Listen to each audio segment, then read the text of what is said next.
بسم الله الرحمن الرحيم. الحمد لله رب العالمين، والصلاة والسلام على سيد الأنبياء والمرسلين نبينا محمد وعلى آله وصحبه ومن تبعهم بإحسان إلى يوم الدين. أما بعد، سامعین محترم، السلام علیکم ورحمۃ اللہ وبرکاتہ۔ آج اللہ کے فضل و کرم سے سورۃ شورا، اس کی آیت نمبر 13 سے ترجمہ اور تشریح آپ کی خدمت میں پیش کی جائے گی، اس دعا کے ساتھ رب العالمین سے، اس التجا کے ساتھ کہ رب العالمین ہم سب کو، جو ساتھی یہاں اس وقت مسجد میں بیٹھے ہیں، ہم سب کو اخلاص کے ساتھ قرآن پڑھنے، اللہ رب العالمین کی رضا کے لیے اس کو سمجھنے اور اس پر عمل پیرا ہونے کی توفیق عطا فرمائے، آمین یا رب العالمین۔ بھائیو، یہ قرآن کی محفل ہے، اللہ کے فضل و کرم سے ہر جمعے کو یہاں پر اسی طرح قرآن پاک کا ترجمہ نبی صلی اللہ علیہ وسلم کی احادیث کی روشنی میں، آخر میں قرآن کے ترجمے کے بعد فقہی مسائل بیان کیے جاتے ہیں، تو آپ بھی اس میں شریک ہو سکتے ہیں اور اس طرح بہت سارے فائدے بھی آپ سمیٹ سکتے ہیں۔ قرآن سمجھ میں آئے گا، ترجمہ سمجھ میں آئے گا، پھر بھائیوں اس پر عمل کریں گے تو جس کی وجہ سے دنیا اور آخرت کی بھلائیاں اور کامیابیاں اللہ نے چاہا تو آپ سمیٹیں گے۔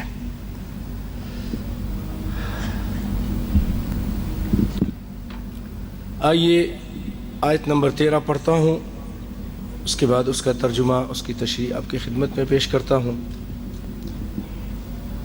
آیت نمبر 13 سورۃ شورا، اور آپ کے ہاتھوں میں جو قرآن ہے اس کا صفحہ نمبر 484۔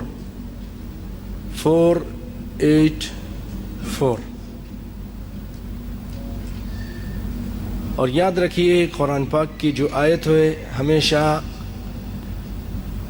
وہ جو میٹر ہے، وہ جو آیت ہے اس کے بعد لکھی جاتی ہے، تو آیت نمبر 13 آپ جو لکھا ہوگا اس کے پیچھے سے پڑھنا شروع کریں تو وہ آیت نمبر 13 ہوگی۔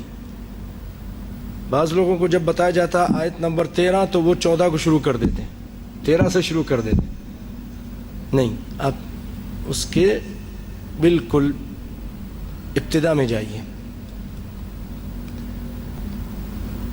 اور میں اپنے مہمانوں سے بھی گزارش کروں گا جو آج کسی شادی کی تقریب میں یہاں تشریف لائے ہوئے ہیں، اللہ تعالیٰ جن بھائی کی شادی ہے ان کو برکت عطا فرمائے، اور ان کے جو مہمان آئے ہیں ان سے بھی گزارش ہے کہ وہ بھی اپنے آپ کو کیوں محروم کرتے ہیں، قریب آ جائیے۔ نبی صلی اللہ علیہ وسلم نے اس طرح دور بیٹھنے سے، جب ایک محفل ہے اس میں دور بیٹھنے سے منع کیا، اللہ آپ کو جزائے خیر دے۔ یہ مسلمان کی شان ہے کہ نبی کی بات سنتا ہے تو اس پہ عمل کرتا ہے۔ بعض لوگ ہیں کہ ٹس سے مس نہیں ہوتے، لیکن یہ مومن لوگ ہوتے ہیں، جب نبی کی بات سن لیتے ہیں تو فوراً اس پہ عمل شروع کر دیتے ہیں۔ اسی لیے اللہ تعالیٰ ان کی شان میں فرماتا ہے ایسے لوگوں کے بارے میں، انما كان قول المؤمنين اذا دعوا الى الله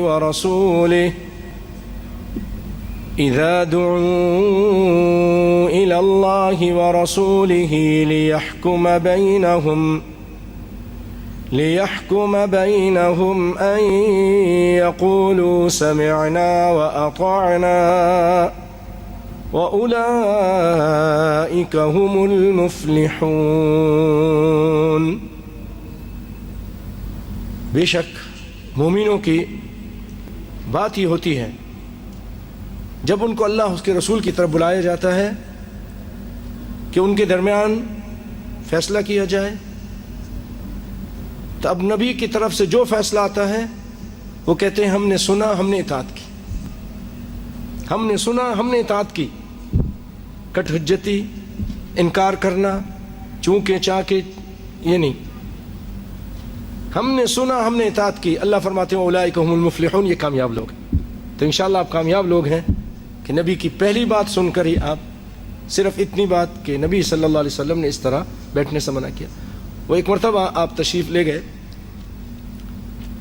جنگ پر، واپس آ رہے تھے تو کسی جگہ پڑاؤ ڈالا، ساتھی الگ الگ بیٹھ گئے، کچھ کسی درخت کے نیچے، کوئی کسی جھاری کے پاس، کوئی دور جا کر، کچھ ٹولیاں ادھر کچھ ٹولیاں ادھر. آپ نے کہا یہ سب شیطان کی وجہ سے، ایسے مت ہو کے بیٹھو، قریب ہو کے بیٹھ جاؤ. سب ایسے قریب آ کے بیٹھ گئے کہ ایک دوسرے کے ساتھ کندھے لگ رہے تھے. اللہ آپ کو ذائقہ خیر دے. آئیے بھائیو، شرع لکم، سورۃ شورى آیت نمبر 13.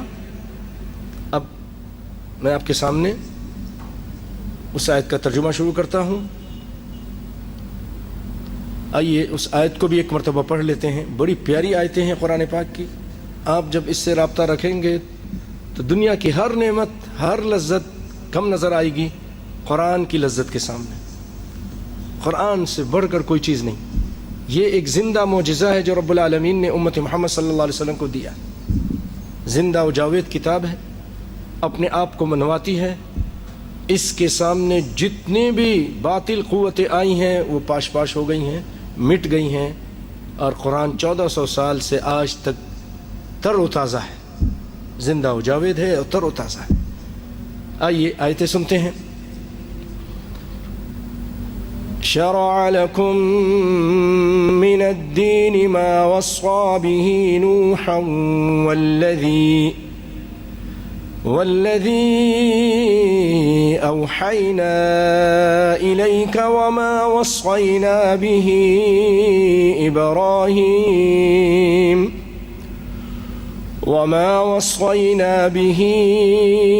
إبراهيم وموسى وعيسى أن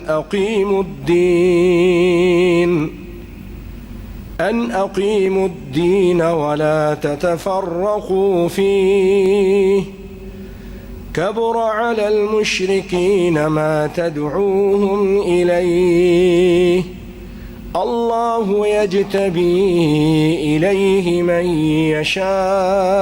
يشاء ويهدي إليه من ينيب وما تفرقوا إلا من بعد ما جاءهم العلم بغيا بينهم ولولا كلمة سبقت من ربك إلى أجل مسمى لقضي بينهم وإن الذين أورثوا الكتاب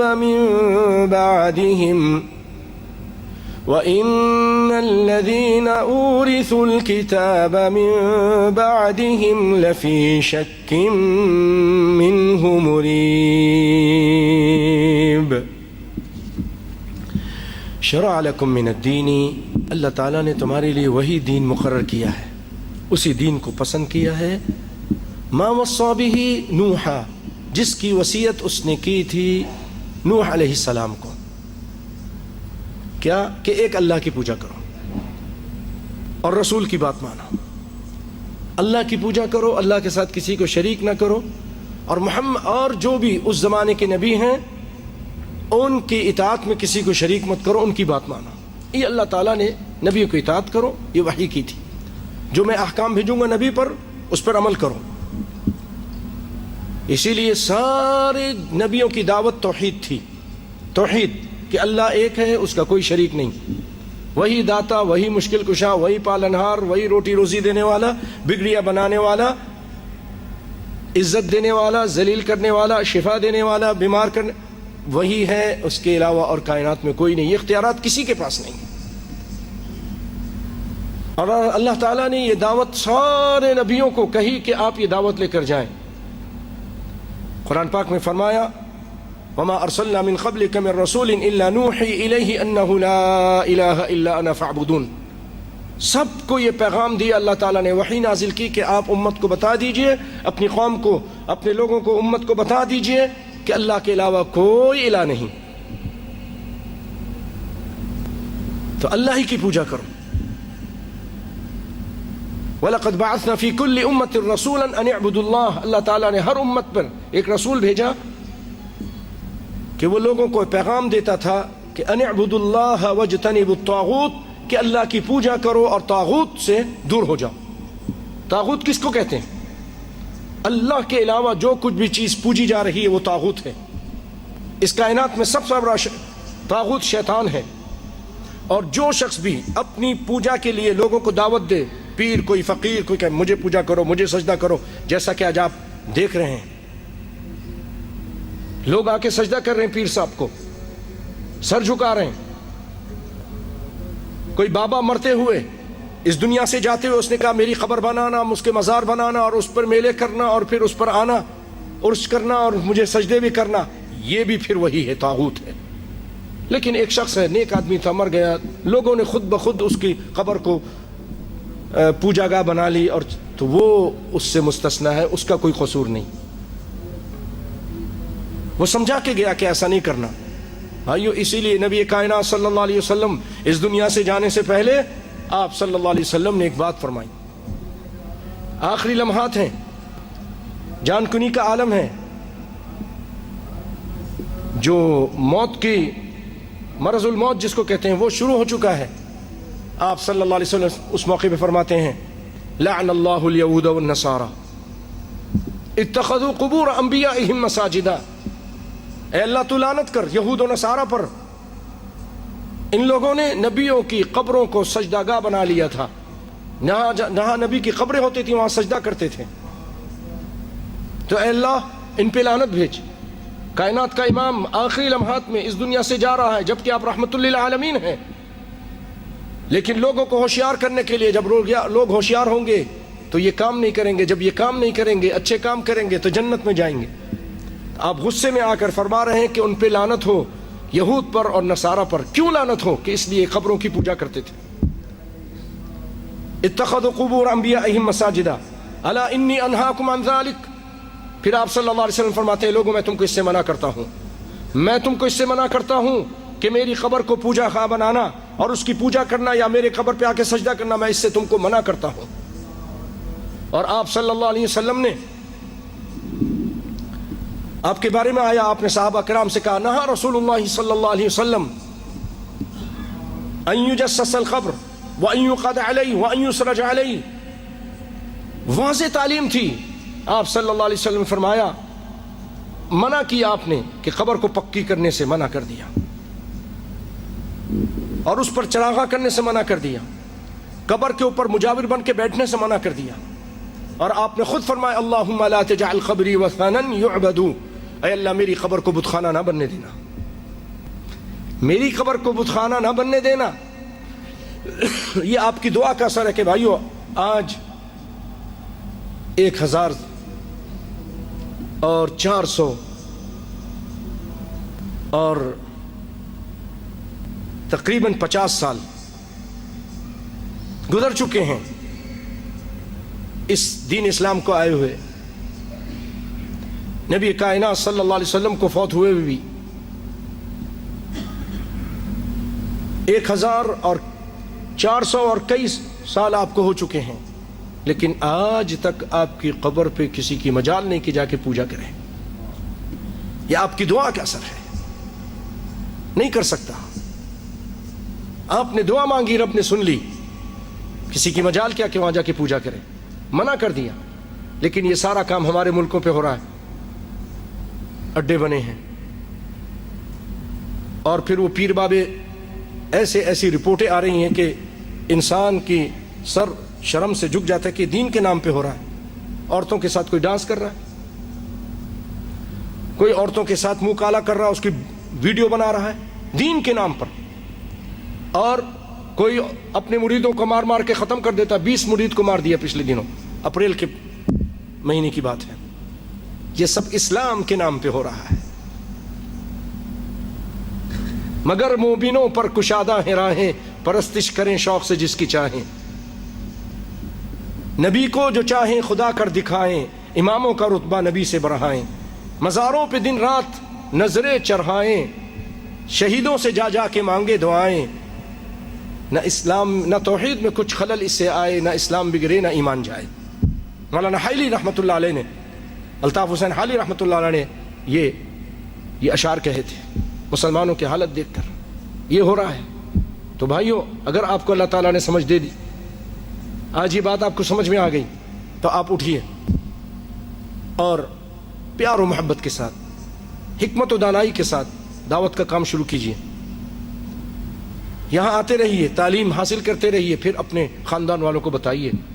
بھائیو یاد رکھیے، اللہ کی قسم کھا کے کہہ رہا ہوں، قرآن پاک کی ایسی آیتیں ہیں جو ہمیں بتاتی ہیں جو بندہ بھی شرک کرتا ہوا، غیر اللہ کی پوجا کرتا ہوا، اس عقیدے کے ساتھ مر گیا، اس کا عقیدہ یہی تھا کہ یہ بابے بھی مدد کرتے ہیں، یہ پیر بھی مدد کرتے ہیں، یہ بھی بگڑیاں بناتے ہیں، یہ مشکلیں حل کرتے ہیں، دوروں سے دور نزدیک سے ہماری دعاؤں کو سنتے ہیں، یہ بھی بہت کرنی والے ہیں۔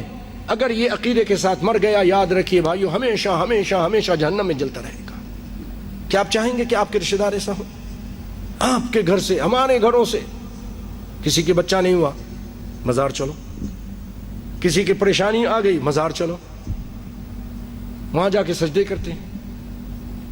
میری بات پہ یقین نہ آئے، یوٹیوب کھول کے دیکھیے، جو کچھ مزاروں پہ ہو رہا ہے آپ کو وہاں سب نظر آ جائے گا، کیا کچھ نہیں ہو رہا ہے۔ غیر شرک ہو رہا ہے، سب سے بڑا گناہ۔ آپ صلی اللہ علیہ وسلم سے پوچھا گیا، ایُّ الذنب اعظم، کائنات کا امام آپ یہ تو بتائیے کہ سب سے بڑا گناہ کون سا؟ آپ نے فرمایا، ان تجعل للہ ندا وهو خلقک، کہ تم اللہ کے ساتھ کسی کو شریک کرو کہ جبکہ اللہ تعالیٰ نے تم کو پیدا کیا۔ سب سے بڑا گناہ یہ ہے، اکبر الکبائر الشرک باللہ، اللہ کے ساتھ شرک کرنا ہے۔ اور بھائیو،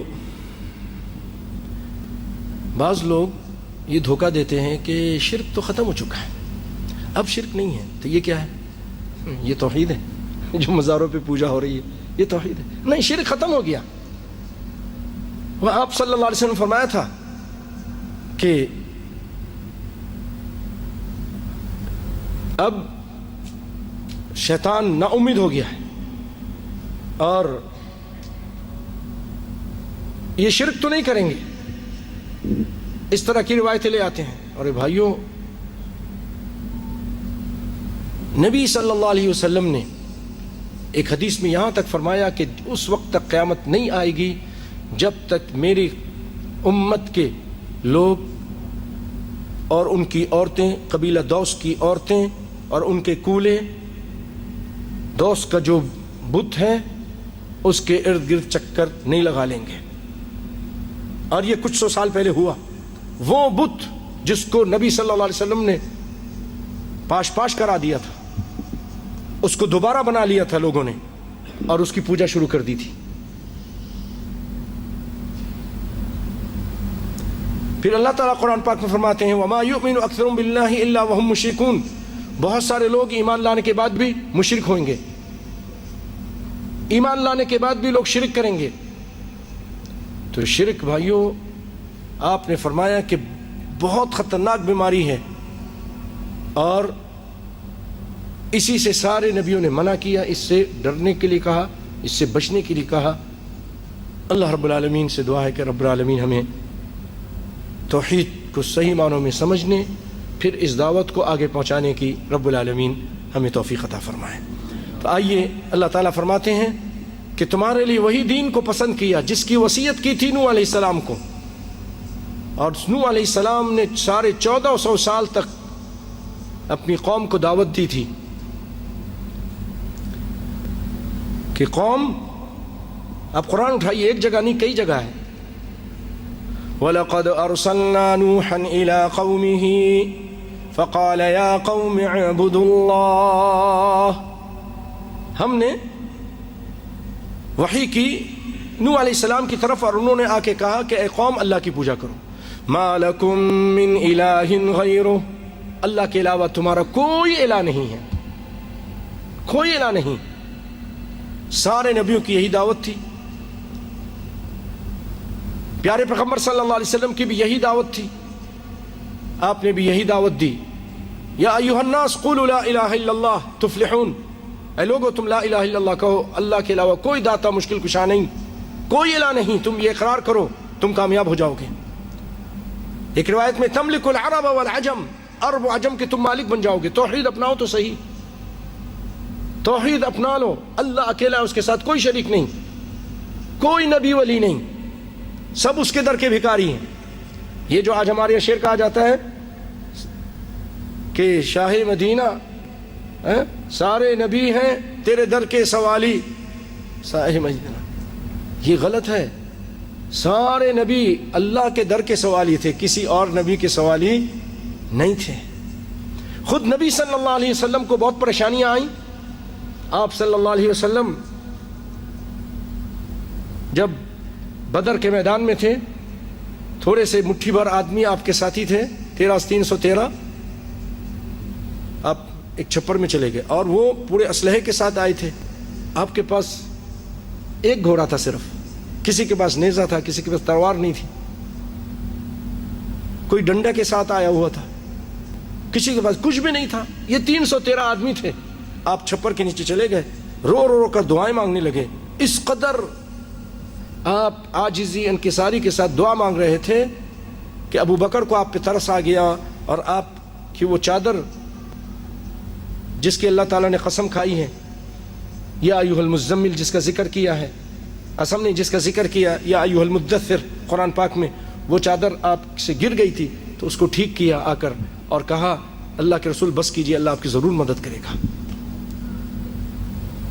اللہ آپ کی ضرور مدد کرے گا۔ آپ فرما رہے تھے اللہم انجز لی ما وعدتنی، اے اللہ جو آپ نے مجھ سے وعدہ کیا پورا کیجئے۔ کس کو پکارا؟ اللہ کو، کسی اور کو نہیں۔ ان الشرک لظلم عظیم ان اللہ لا یغفر ان یشرک بہ ویغفر ما دون ذلک لمن یشاء۔ سب سے بڑا گناہ، عظیم گناہ شرک ہے۔ اللہ تعالیٰ سارے گناہ معاف کر دے گا، شرک کو نہیں معاف کرے گا۔ شرک کرنے والا اگرچہ نبی کا چچا ہی کیوں نہ ہو، نبی کائنات صلی اللہ علیہ وسلم کا چچا، سگا چچا، آپ صلی اللہ علیہ وسلم ان کے پاس گئے، بخاری کی روایت ہے، اے چچا لا الہ الا اللہ پڑھو، اس نے کہا نہیں پڑھتا ہوں۔ ابا ان یقول لا الہ الا اللہ، حدیث کے الفاظ ہیں۔ آج ہمارے یہاں کہتے ہیں جب بڑے بابا پیر بابا جو چاہیں کر دیں۔ اچھا میں پوچھتا ہوں، یہ نبی صلی اللہ علیہ وسلم زیادہ عظمت والے ہیں یا بابا عظمت والے ہیں؟ جو پاکستان میں اور ہندوستان میں رہتے ہیں، کون عظمت والے ہیں بھائیوں؟ نبی کائنات سے بڑھ کر تو کوئی ہے ہی نہیں، نبیوں سے بھی اعلیٰ عرفہ، رسولوں سے بھی اعلیٰ عرفہ ہے محمد مصطفیٰ صلی اللہ علیہ وسلم۔ وہ چاہ رہے ہیں میرا چچا مسلمان ہو جائے، لیکن اپنے چچے کو اسلام میں داخل نہ کر سکے، کیا بخاری کی روایت ہے، نہیں کر سکے۔ چاہتیں کس کی پوری ہوتی ہیں؟ اللہ کی۔ نبی چاہ رہا ہے لیکن اس کی چاہت نہیں پوری ہوئی، اللہ نہیں چاہ رہا، اسی حالت میں فوت ہو گیا۔ آپ کو بڑا غم ہوا، آپ نے کہا میں بخشش کی دعا مانگوں گا، اللہ تعالیٰ نے آیت اتار دی بخشش کی دعا بھی نہیں مت مانگو، مشرک کے لیے بخشش کی دعا مانگنا بھی جائز نہیں۔ ما كان للنبي والذين آمنوا أن يستغفروا للمشركين ولو كانوا أولي قربى، اگرچہ آپ کا قریبی رشتہ داری کیوں نہ ہو، آپ اس کے لیے بخشش کی دعا نہیں مانگے جو مشرک ہے۔ اور پھر اللہ تعالیٰ نے بعد میں سمجھایا کہ آپ کیوں غم کرتے ہیں؟ میرے پیارے، ہدایت دینا تیرا کام نہیں، ہدایت کی بات بتانا تیرا کام ہے، ہدایت کے طریقہ دکھانا تیرا کام ہے، لیکن ہدایت پہ چلانا میرا کام ہے۔ قرآن پاک میں فرمایا 20واں پارہ، انک لا تہدی من احببت ولکن اللہ یہدی من یشاء، جس کو آپ چاہیں ہدایت دیں نہیں دے سکتے، لیکن اللہ جس کو چاہے ہدایت دیتا ہے۔ انک لا تہدی من احببت، آپ نہیں ہدایت دے سکتے جس کو آپ چاہیں کہ میں ہدایت دے دوں، لیکن کون ہدایت دیتا ہے؟ اللہ ہدایت دیتا ہے۔ تو بھائیو یہ یاد رکھیے کہ اختیارات سارے اللہ کے ہاتھ میں، رسول اللہ کے پاس نہیں۔ اور اگر مشرک نبی کا چچا ہے تو اللہ تعالیٰ نے بھی اس کی بخشش نہیں کی، آپ نے دعائیں کی، اللہ تعالیٰ نے دعا سے بھی منع کر دیا. اور بخاری کی روایت ہے آپ نے فرمایا کہ سب سے ہلکا عذاب ہوگا ابو طالب کو، چچا کو. اس کو 2 انگارے جہنم کے اس کے پاؤں کو اس کے نیچے رکھے جائیں گے. ایک روایت میں جوتی پہنائی جائے گی جہنم کی، جس کی وجہ سے اس کا دماغ کھول رہا ہوگا. نسأل اللہ العافیہ. تو بھائیوں، اگر شرک کرتا ہوا نبی کا چچا بھی مر جائے تو اس کی بھی بخشش نہیں. اسی لیے شرک جیسی بیماری سے بچتے رہیے. آئیے، تو اللہ تعالیٰ نے وصیت کی نوح علیہ السلام کو، والذی اوحینا الیک، اور یہی وصیت کی ہم نے، توحید کی، دین اسلام کی، آپ کو بھی.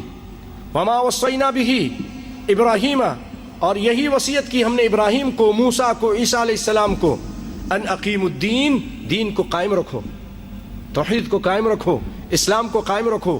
ولا تتفرقوا فیہ، اور تفرقے مت کرو، فرقہ بندی مت کرو، آپس میں مت بٹو. یہ بہت بری بیماری آج ہمارے اندر آ گئی ہے. فرقے بن گئے ہیں. بھائیو، نبی صلی اللہ علیہ وسلم کی یہ بات سنیے. کائنات کے امام نے فرمایا کہ یہودیوں کے 71 فرقے بنے اور عیسائیوں کے 72 فرقے بنے. وَسَتَفْتَرِقُ أُمَّتِي 73 فِرَقًا، میری امت 73 فرقوں میں بٹے گی. كُلُّهُمْ فِي النَّارِ، سب کے سب جہنم میں جائیں گے. 73 سب کے سب جہنم میں، الا ملہ واحدہ، ایک جماعت جنت میں جائے گی. صحابہ کرام گھبرا گئے، کہنے لگے من ہم یا رسول اللہ، اللہ کے رسول، کون لوگ ہوں گے جو جنت میں جائیں گے؟ آپ نے فرمایا ما انا علیہ واصحابی، جس پر میں ہوں اور میرے صحابہ ہیں. میرے پیارے بھائیو، اس ٹائم کوئی فقہ نہیں تھی، کوئی مذہبی یہ جماعتیں نہیں تھیں. ایک قال اللہ، اللہ کا قرآن تھا، دوسرا محمد صلی اللہ علیہ وسلم کا فرمان، قال الرسول، سنت تھی، تیسری کوئی چیز نہیں تھی. فرقہ بندی سے اسلام نے منع کیا، بٹنوں سے منع کیا. واعتصموا بحبل اللہ جميعا ولا تفرقوا. پھر ایک جگہ فرمایا اگر تم اس طرح فرقے بنتے رہے فتفشلوا وتذهب ريحكم، تم کمزور ہو جاؤ گے، تمہاری ہوا اکھڑ جائے گی، تمہاری کوئی قیمت نہیں رہے گی، عزت نہیں رہے گی. آج جیسے ہیں ہم پھٹے ہوئے ہیں، مار کھا رہے ہیں، ہر جگہ مار کھا رہے ہیں. کیوں؟ ہم ایک نہیں ہیں.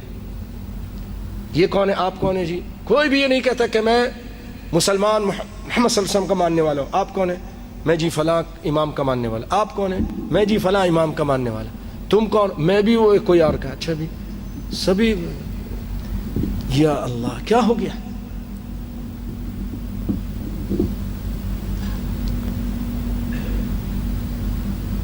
کوئی یہ کہنے والا نہیں کہ میں محمد صلی اللہ علیہ وسلم کی دین پہ چلنے والا ہوں. امتیوں کے پیچھے، اور اس کی وجہ سے نبی کی حدیث آ جائے اس کو چھوڑ دیتے ہیں. یہی تفرقہ ہے، نبی کی حدیث کو چھوڑ دینا تفرقہ ہے، جان بوجھ کر، سمجھتے بوجھتے چھوڑ دینا. تو اللہ تعالیٰ نے تفرقے سے منع کیا. وَلَا تَتَفَرَّقُوا فِيهِ كَبُرَ عَلَى الْمُشْرِكِينَ مَا تَدْعُوهُمْ إِلَيْهِ. یہ جو اے پیارے پیغمبر آپ جو دعوت دے رہے ہیں نا، یہ مشرکوں کو بہت بری لگتی ہے. یہ جو میری قرآن و سنت کی دعوت ہے، نبی صلی اللہ علیہ وسلم کی لائی ہوئی دعوت، یہ قرآن کی بات اور رسول کی بات مشرکوں کو بہت بری لگتی تھی، آج بھی لگتی ہے، آج بھی لگتی ہے. وَلَا تَتَفَرَّقُوا فِيهِ كَبُرَ عَلَى الْمُشْرِكِينَ مَا تَدْعُوهُمْ إِلَيْهِ اللَّهُ يَجْتَبِي إِلَيْهِ مَن يَشَاءُ وَيَهْدِي إِلَيْهِ مَن يُنِيبُ. اللہ جسے چاہتا ہے اپنا برگزیدہ بنا لیتا ہے، اور جو بھی اس کی طرف رجوع کرے اس کو صحیح رہنمائی کرتا ہے.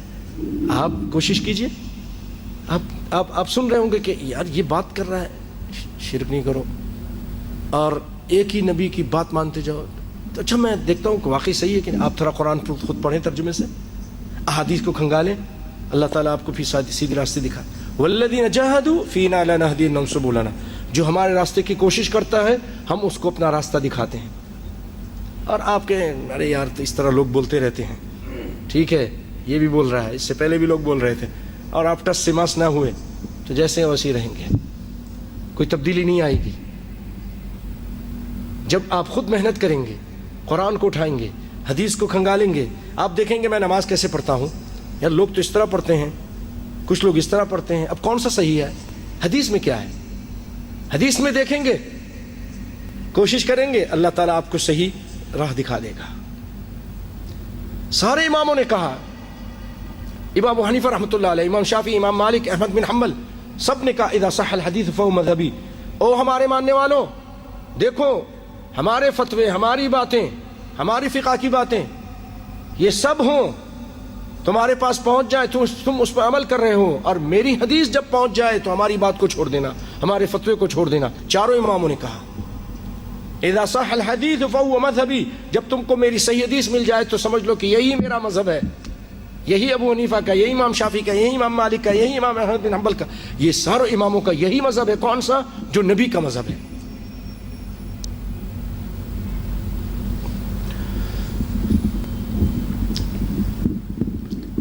وما تفرقوا الا من بعد ما جاءهم العلم، اور ان لوگوں نے اپنے پاس علم آ جانے کے بعد ہی اختلاف کیا، وہ بھی باہمی ضد اور بحث سے، ضد بغین بینہم۔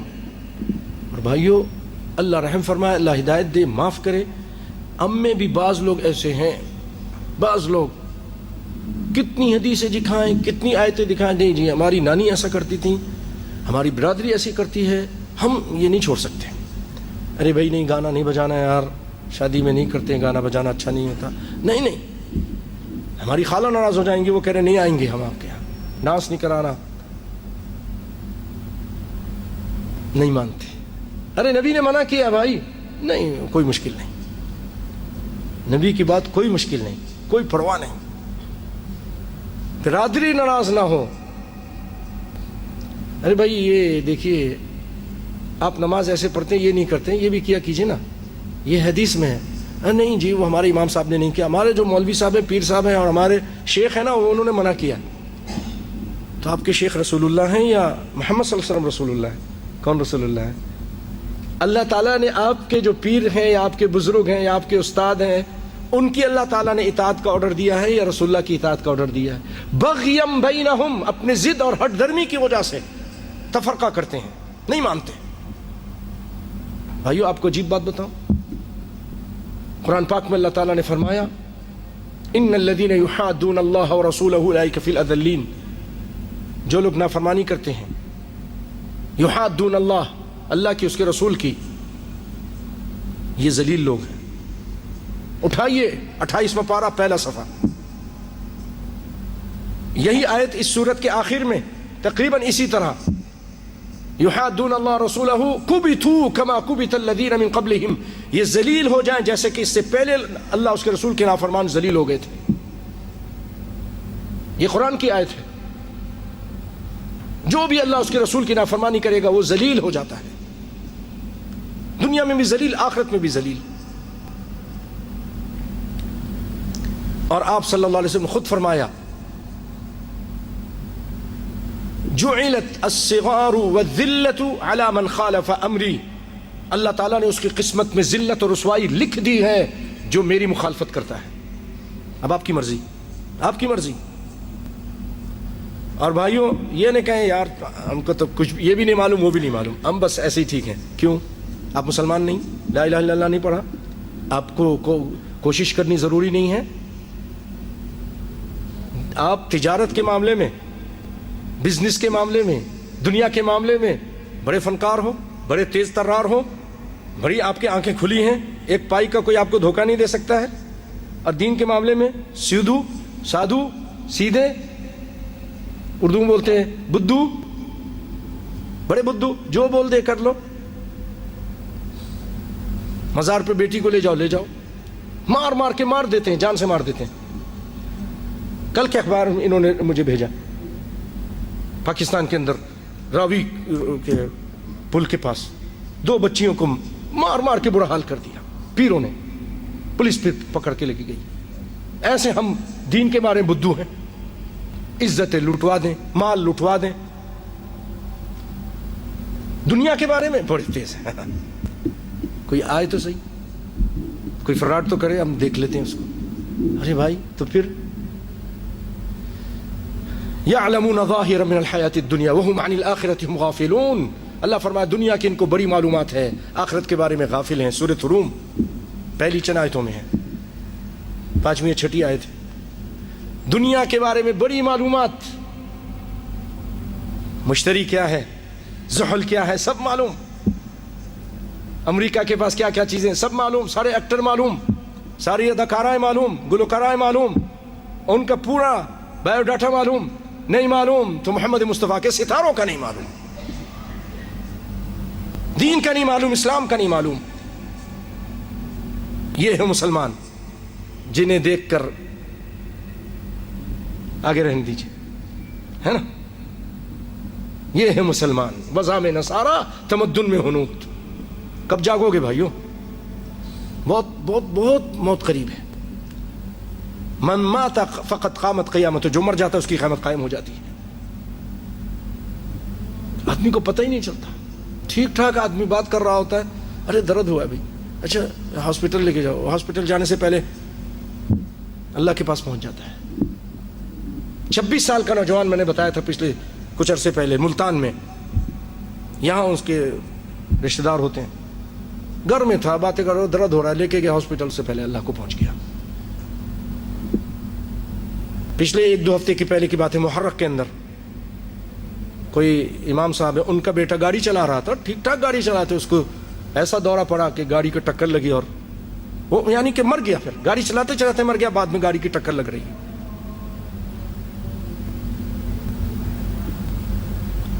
پھر کب جاگو گے بھائیو؟ اللہ اکبر. قرآن پاک میں اللہ تعالیٰ نے فرمایا ہے، سورۃ مؤمنون اس کے آخری رکوع میں رب العالمین فرماتے ہیں، حَتَّى إِذَا جَاءَ أَحَدَهُمُ الْمَوْتُ قَالَ رَبِّ ارْجِعُونِ لَعَلِّي أَعْمَلُ صَالِحًا فِيمَا تَرَكْتُ. جب موت اس کے پاس آ جاتی ہے تو وہ کہتا ہے اللہ مجھے لوٹا دے،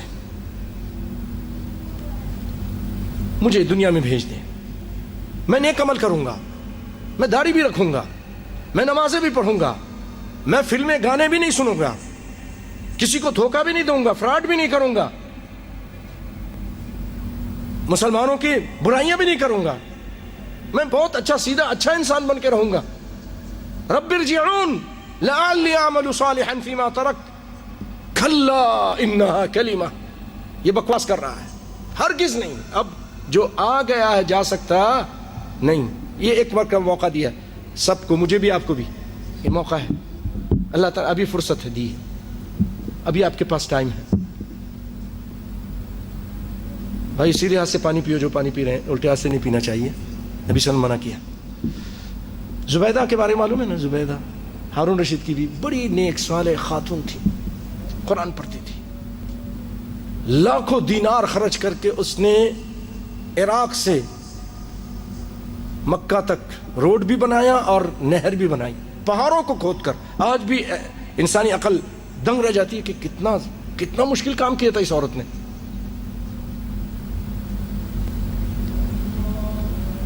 اور جب اس کے پاس انجینئر آئے، یہ اتنا خرچہ ہوا اتنا خرچہ ہوا، اس نے سارے سے سائن کر کے سارے پیسے دے دیے، اور بعد میں وہ کاغذات اٹھا کے اسی دریا میں ڈال دیا کہ اللہ مجھے کچھ نہیں چاہیے، تیری رضا چاہیے، تیری رضا کے لیے سب کچھ کیا ہے.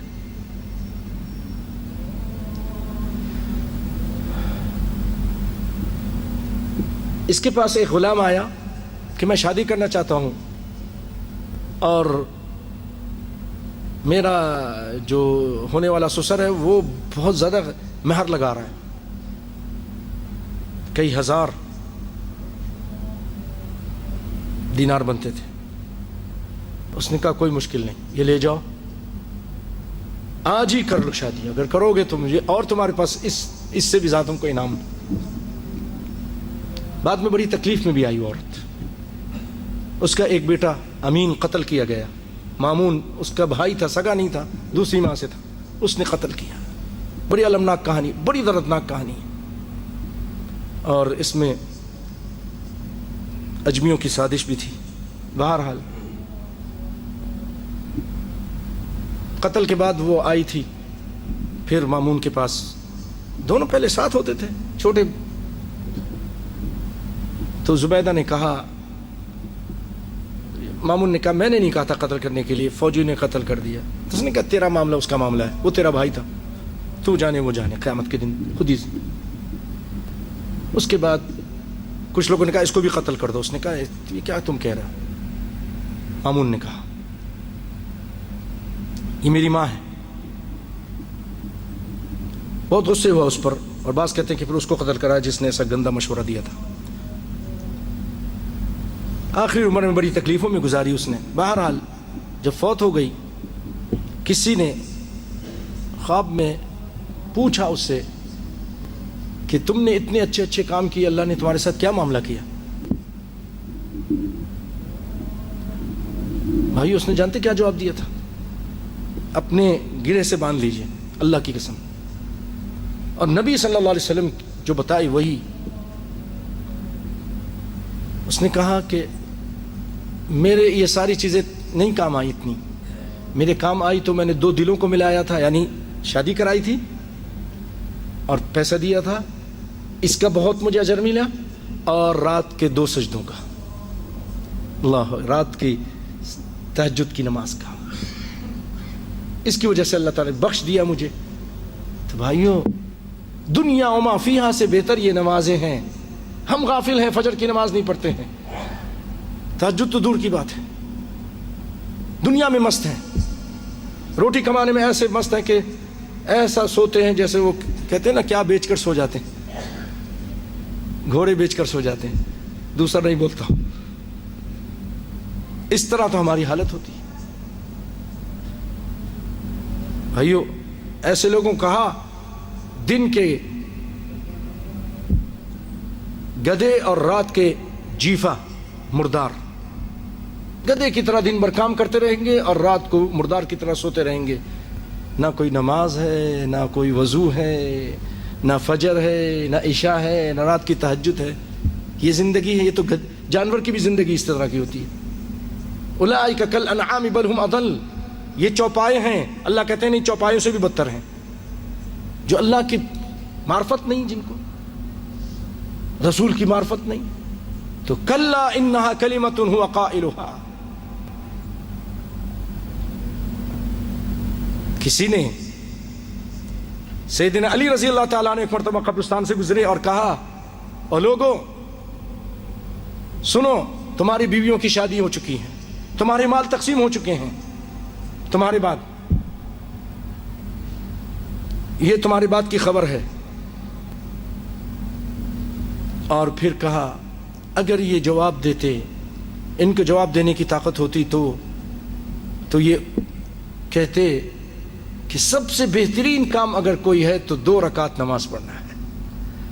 آج ہمیں اگر دنیا میں جانے دیں تو ہم 2 رکعت نماز پڑھیں, 2 رکعت نماز پڑھیں. بھائیو, آپ کو اللہ نے موقع دیا ہے, ابھی صحت بھی ہے, صحت بھی ہے آپ کے پاس. اب دیکھیں کتنے ایسے لوگ ہیں 25 سال کے اندر بڑی بیماریوں میں پڑے ہوئے ہیں, اٹھ نہیں سکتے ہیں, چل نہیں سکتے ہیں. آپ کو اللہ نے صحت و عافیت دیا, آپ آتے ہی نہیں ہو. اللہ کو کیا منہ دکھائیں گے ہم؟ کل قیامت کے دن اللہ کے پاس جانا ہے, اور اس سے پہلے خبر بھی حاضر ہے. اللہ تعالی ہم سب کو قرآن و سنت پر عمل کر کر آخرت کی تیاری کرنے کی توفیق عطا فرمائے. اللہ فرماتے ہیں وَلَوْلَا كَلِمَةٌ سَبَقَتْ مِن رَبِّكَ. ایسے لوگ جو تفرقہ کرتے ہیں, نبی کی بات کو چھوڑ چھوڑ کر. کفار مکہ نے کیا, کفار مکہ نے ایسے ہی کیا, نہ اللہ کی بات مانی نہ رسول اللہ کی بات مانی. اللہ فرماتے ہیں وَلَوْلَا كَلِمَةٌ سَبَقَتْ مِن رَبِّكَ إِلَىٰ أَجَلٍ مُّسَمًّى. اگر تیرے رب کی طرف سے یہ کلمہ لکھا ہوا نہیں ہوتا, ان کا ٹائم مقرر عذاب کا میرے پاس اگر نہیں ہوتا تو میں ابھی عذاب کر دیتا ان کو. لَقُضِيَ بَيْنَهُمْ. ان کا معاملہ میں ختم کر دیتا. اللہ کہہ رہا ہے نبی کی نافرمان, رسول کے نافرمان, میں ان کو صفحہ ہستی سے مٹا دیتا, لیکن میرے پاس لکھا ہوا ہے کہ ان کو موت فلاں ٹائم آئے گی, ان کو عذاب فلاں وقت آئے گا. تو میں اس لیے ابھی نہیں کر رہا صاحب. کچھ بات سمجھ میں آ رہی ہے؟ وَلَوْلَا كَلِمَةٌ سَبَقَتْ مِنْ رَبِّكَ إِلَىٰ أَجَلٍ مُّسَمًّى لَقُضِيَ بَيْنَهُمْ وَإِنَّ الَّذِينَ أُورِثُوا الْكِتَابَ مِن بَعْدِهِمْ لَفِي شَكٍّ مِّنْهُ مُرِيبٍ. اور اس کے بعد بھی جن کو کتاب دی گئی، اس سے یہ مراد ہے کہ وہ یہود و نصارہ یا پھر یہی کفار مکہ، یہ لوگ بھی لفی شک منہ مریب، الجھن والے شک میں پڑے ہوئے ہیں، الجھن والے شک میں پڑے ہوئے ہیں. اللہ تعالیٰ آگے فرماتے ہیں فَلِذَٰلِكَ فَادْعُ وَاسْتَقِمْ. بس اس آیت کا ترجمہ سنیے اور بات کو ختم کرتا ہوں.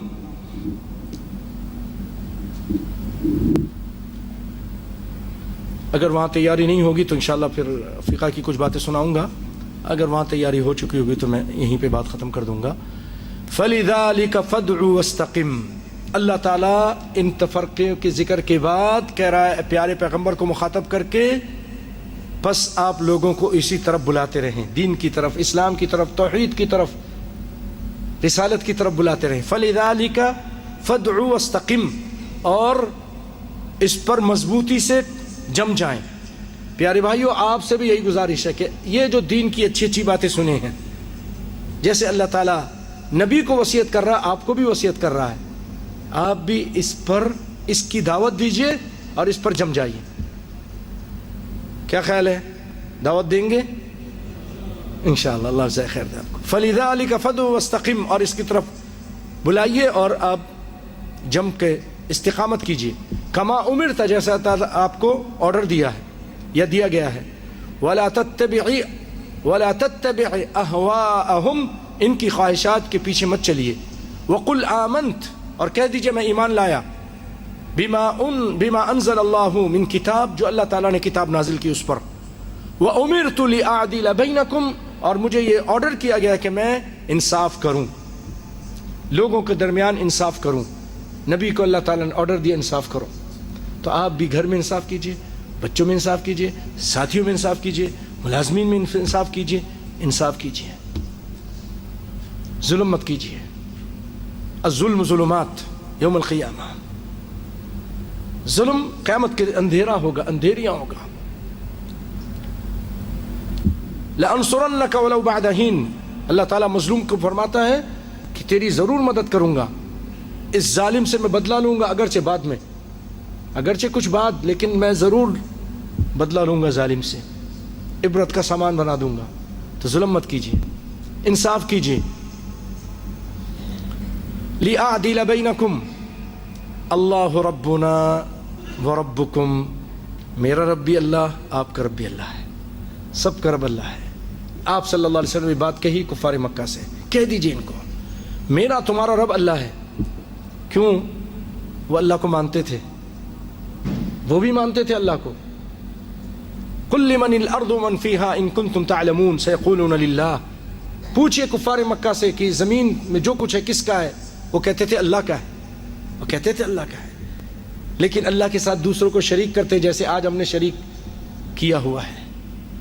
تو اس طرح کا اللہ کو ماننا اللہ کے یہاں کوئی فائدہ نہیں دے گا کہ اللہ کو بھی مانا اور اس کے بندوں کو بھی مانا، ان کو بھی پوجا، اللہ کو.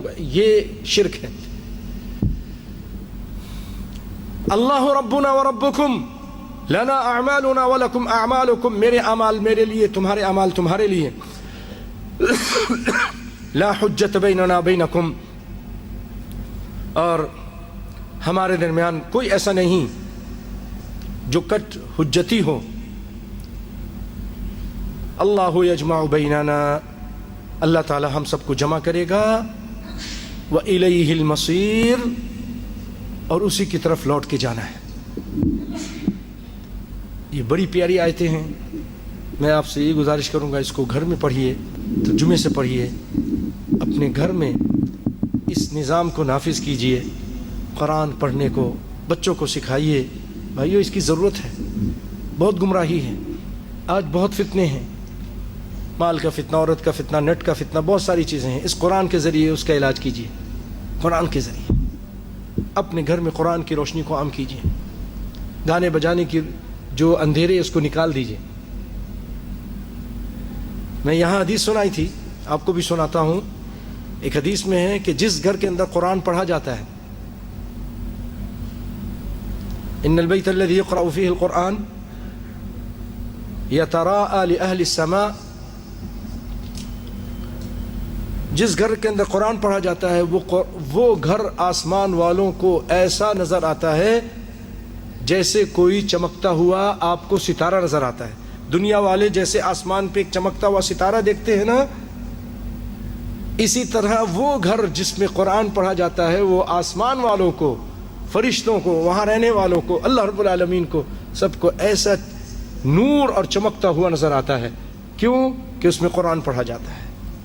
قرآن کو پڑھیے، اس کی تعلیم عام کیجیے، ترجمے سے پڑھیے. اللہ تعالی ہمیں قرآن کو پڑھنے، اس کو سمجھنے، اس پر عمل کرنے کی توفیق عطا فرمائے. ذرا یہ عبدالسمیع بھائی پوچھ کے بتائیے گا. ابھی باقی ہے؟ اچھا، اب آپ مجھے نہیں کہیے گا کہ آپ دیر کرتے ہیں، ٹھیک ہے؟ مہمان آئے ہوئے ہیں بیچارے، میں ان کو تکلیف بھی نہیں دینا چاہتا. کہتے اب وہ لوگ سیٹنگ کر رہے ہیں جب تک، تو میں آپ کو فقہ کی کچھ باتیں سناتا ہوں. اس سے پہلے بھائیو، آپ کو پتہ ہے کہ یہ شعبان کا مہینہ شروع ہو چکا ہے، اور آج اردو نیوز میں آیا ہے کہ آج جو یہ جمعے کا دن تھا یہ 1 تاریخ تھی. اردو نیوز میں آ گیا ہے.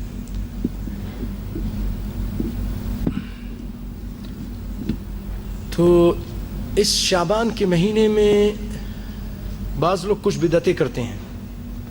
کچھ 1000 رکعت نماز پڑھتے ہیں، کچھ 12 نمازیں پڑھتے ہیں، کچھ 15 تاریخ کو قبرستان جاتے ہیں اور شب برات مناتے ہیں. کہتے ہیں مردوں کی عید ہے آج، اور کہتے ہیں مردے آئیں گے. سب جھوٹ بات ہے. مردے جب چلے جاتے ہیں بھائیو، ان کی روحیں یا تو اللہ کے پاس علیین میں ہوتی ہیں یا سجین میں ہوتی ہیں. علیین اعلیٰ جگہ ہے، اللہ کی وہ روحیں وہاں ہوتی ہیں اللہ کے پاس. وہ اتنا اعلیٰ جگہ عرفہ اور اتنی پیاری جگہ ہے کہ وہاں سے اس دنیا کے بدبودار دنیا کے لیے آنے کے لیے تیار نہیں ہوں گے، اور اللہ کی اجازت کے بغیر آ بھی نہیں سکتے وہاں سے بھی. ایک صحابی جب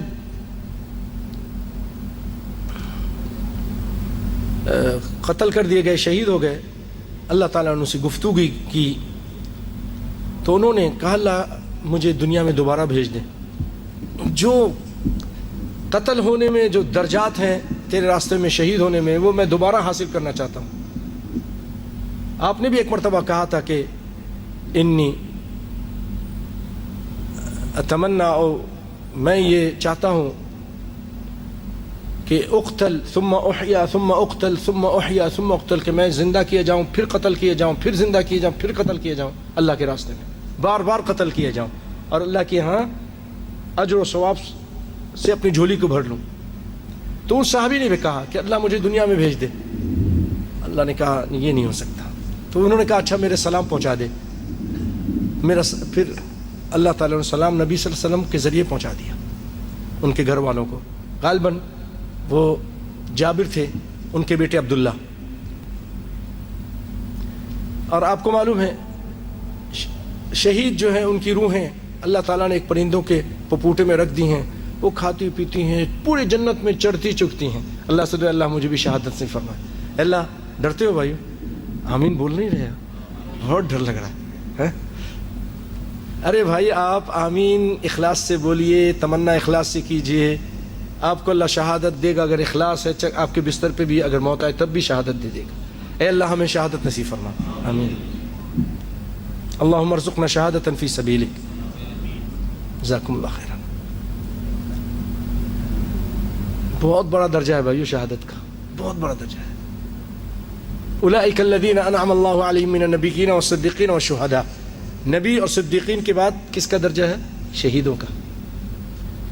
اپنے گھر والوں کی بخشش کروائے گا. اللہ اکبر. اور بہت سارے فضائل ہیں اس کے. انہوں نے اللہ تعالیٰ کے وہ عرش کے نیچے ہوتے ہیں، تو اللہ تعالیٰ ان سے پوچھتا ہے کوئی تمنا ہے؟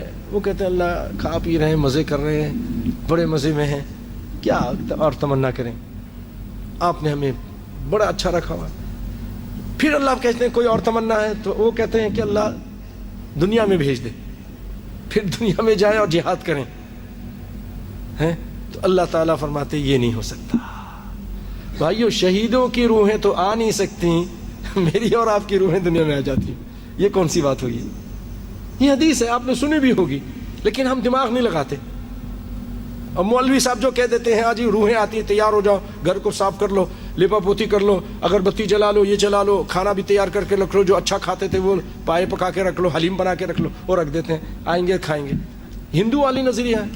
نہیں، ایسا نہیں ہے۔ ہم دماغ نہیں یوز کرتے، دین کے معاملے میں ہم اپنے دماغ کو فریج میں رکھ دیا ہوا ہے۔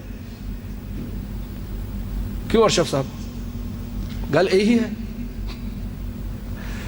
تو بھائیوں، اور سجین میں ہیں، جہنم میں ہیں، تو وہاں تو ایسے ایسے داروغ ہیں کہ وہ آنے نہیں دیں گے، بڑے زبردست فرشتے ہیں، تو کوئی روحیں نہیں آتی۔ قبرستان میں اس رات کو جانا اور اس طرح کرنا، یہ ساری چیزیں بدعت ہیں۔ ہاں، آپ صلی اللہ علیہ وسلم کیا کرتے تھے کہ اس مہینے میں کثرت سے روزہ رکھتے تھے۔ اگر آپ کو اللہ نے توفیق دی تو روزہ رکھیں، روزہ رکھیں، جیسا کہ حدیث میں آیا ہے۔ صحابہ کرام کہتے ہیں کہ اللہ کے رسول، ہم نے آپ کو اس مہینے میں اتنا روزہ رکھتے ہوئے دیکھا، شعبان میں کسی اور مہینے میں اتنا روزہ رکھتے ہوئے نہیں دیکھا ہے۔ آپ نے فرمایا ہاں، یہ وہ مہینہ ہے، لوگ اس سے غافل ہیں، یہ رجب کے اور رمضان کے درمیان میں مہینہ ہے۔ کون سا مہینہ ہے؟ شعبان کا مہینہ، رجب کے اور رمضان کے درمیان، لوگ اس سے غافل ہیں۔ اس مہینے میں اللہ کے جناب میں اعمال پیش کیے جاتے ہیں، پورے سال کے اعمال، ہفتے کے اعمال پیش کیے جاتے ہیں پیر کو، حدیث میں آیا۔ اسی طرح کسی اور مہینے کے کوئی دن ہے اس میں پیش کیے جاتے ہیں۔ یہ سالانہ اینول رپورٹ اللہ کے سامنے پیش کی جاتی ہے شعبان کے اندر۔ آپ فرماتے ہیں کہ میں یہ چاہتا ہوں جب میرے اعمال پیش کیے جائیں تو اس میں میں اس دن روزے سے ہوں۔ تو آپ روزہ رکھتے تھے، آپ روزہ رکھتے تھے، اور آپ نے بہت روزہ رکھا شعبان میں۔ ایک روایت میں تو یہاں تک ہے کہ اما عائشہ رضی اللہ تعالیٰ عنہ فرماتی ہیں کہ ما رأیت اکثر صیاما منہ فی شعبان، کسی مہینے میں رمضان کے اتنا روزہ رکھتے ہوئے نہیں دیکھا جتنا آپ شعبان میں روزہ رکھتے تھے۔ تو آپ بھی رکھیے، کوئی مشکل نہیں، عادت ڈالیے۔ بھائیو 15 دن تک تو آپ رکھ لیں مزے سے، 15 کے بعد اگر آپ روزہ رکھنے کے عادی نہیں ہیں، ہمیشہ پیر جمعرات کے رکھتے نہیں ہیں، ایک دن چھوڑ کے ایک دن صوم داؤدی جس کو کہتے ہیں وہ اس کے عادی نہیں ہیں، اسی طرح میرے پیارے بھائیو اللہ برکت دے آپ کو کہ آپ 13، 14، 15 کے روزے کے بھی عادی نہیں ہیں، اب آپ کہتے ہیں میں روزہ رکھوں گا، بڑا نبی رکھتے تھے میں بھی رکھتا ہوں، تو آپ 15 تک رکھیں۔ اس کے بعد ایک روایت میں آیا ہے کہ اذا انتصف الشعبان فلا تصوموا الا رجل يصومه صوما، جب 15 شعبان ہو جائے تو اس کے بعد روزہ مت رکھو مگر وہ شخص جو روزہ رکھنے کا عادی ہے۔ تو 15 کے بعد پھر نہیں رکھیں، 15 سے پہلے رکھیں۔ اسی طرح ایک گزارش یہ بھی ہے کہ جن کے شعبان کے رمضان کے پچھلے رمضان کے روزے رہ گئے ابھی تک نہیں رکھے، حالانکہ جلدی رکھنا چاہیے، شوال میں ہی رکھ لینا چاہیے، ذی القعدہ میں رکھ لیتے، لیکن بعض لوگ ایسے سست ہوتے ہیں کہ وہ نہیں ابھی تک نہیں رکھا ہے۔ عورتیں بھی بعض ایسی ہیں، مرد بھی ایسے ہیں، تو اللہ کے لیے وہ اس مہینے کو غنیمت روزہ رکھ لیں، اپنی گنتی پوری کر لیں، نہیں تو پھر یہ ہوگا کہ رمضان کے بعد آپ کو روزہ رکھنا پڑے گا اور فدیہ بھی دینا پڑے گا۔ ابھی صرف روزے سے جان چھوٹ جائے گی، ابھی روزے سے آپ کی جان چھوٹ جائے گی، رمضان کے بعد پھر اگر روزہ رکھیں گے تو روزہ بھی رکھنا پڑے گا اور جرمانہ بھی دینا پڑے گا، فدیہ دینا پڑے گا، 1 یا 2 مسکین کو کھانا بھی کھلانا پڑے گا۔ تو بھائیو ابھی رکھ لیجئے، اس دن کو غنیمت جانیے، اور جتنا روزہ نبی صلی اللہ علیہ وسلم روزہ رکھتے تھے تو ہم کیوں نہیں رکھیں؟ کم از کم چلیں، نہیں رکھ سکتے تو پیر کے رکھ لیں، جمعرات کے رکھ لیں، پیر کے رکھ لیں، جمعرات کے رکھ لیں، کوشش کریں 13، 14، 15 کے رکھ لیں۔ باقی جو باتیں ہیں انشاءاللہ اللہ نے چاہا تو بعد میں سنائیں گے۔ تو یہ ایک بھائی ہیں، عمر نام ہے ان کا، ان کے والد صاحب یہیں ہوتے تھے، محرک میں تنجیدات کا کام کرتے تھے، تو ان کی شادی ہوئی اور اخلاق بھائی نے ان کو رغبت دلائی کہ بھئی ولیمہ یہیں کر لو مسجد میں، آپ کے دوست بھی کھا لیں گے اور اللہ والے لوگ بھی کھانا کھا لیں گے، نیک لوگ بھی ماشاء اللہ سے۔ اللہ تعالیٰ سب کو نیک بنائے، ہمیں بھی آپ کو بھی۔ تو ماشاء اللہ انہوں نے پھر مان لیا اور یہاں پر یہ دعوت ولیمہ کی۔ اللہ سے دعا ہے کہ اللہ تعالیٰ ان کی شادی میں برکت عطا فرمائے اور اختلافات سے اور شر سے، اللہ اس کے رسول کی نافرمانی سے اور پریشانیوں سے، مصیبتوں سے اللہ تعالیٰ ان کو اور سارے مسلمانوں کو بچا کے رکھے۔ نبی صلی اللہ علیہ وسلم ایسے موقع پہ دعا دیا کرتے تھے دلہا دلہن کو کہ بارک اللہ لک و بارک علیکما جمع بینکما بالخیر، اللہ تم کو برکت دے اور تم دونوں کو خیر پہ جمع رکھے۔ ایک بڑھیا عورت کو میں نے دیکھا تھا، وہ نئے دلہا دلہن کو دعاؤں کے ساتھ یہ کہہ رہی تھی اللہ جوڑی سلامت رکھے۔ ماشاء اللہ سب کی جوڑیاں اللہ تعالیٰ سلامت رکھے، برکت دے۔ بارک اللہ فیکم، والسلام علیکم ورحمۃ اللہ وبرکاتہ۔